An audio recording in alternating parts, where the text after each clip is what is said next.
Ang misyon hindi siya event. Lifestyle. Ang misyon hindi siya one-time trip. Lifelong commitment. Ang misyon hindi nakafocus saan tayo pupunta. Ang misyon nakafocus din, who are you becoming? Anong dinedevelop nito sa iyo? Kasi katulad ng mga disciples, which hindi ko naman nire-recommend na gawin ninyo, yung mga disciples ni Jesus Christ, nung tinawag sila ng ating Panginoon for a mission, they left everything.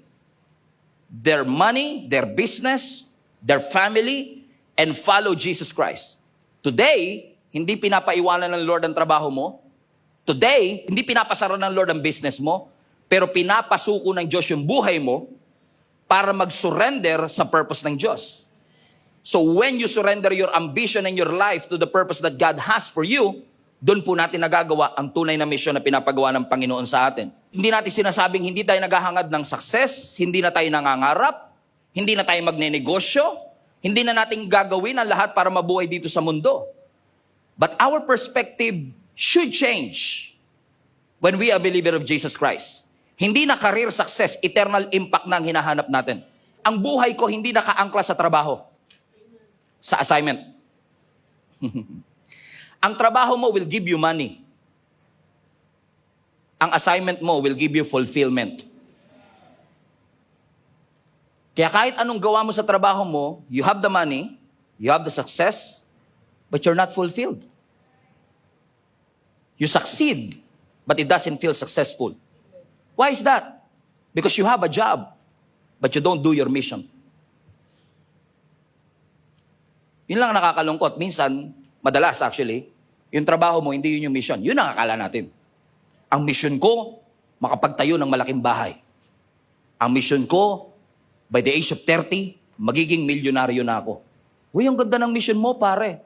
Pare, hindi siya mission. Ambisyon siya. Pangarap siya. Hindi ko sinasabing hindi gusto ng Lord mangyari, pero hindi yun ang mission mo kasi ang ambition is tied up to your career.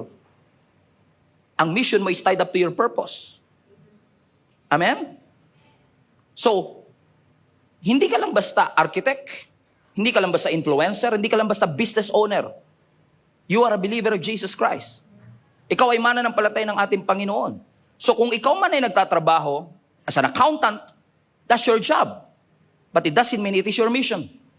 Ask yourself, ano ang assignment na pinapagawa ng Panginoon? Look at Jesus Christ.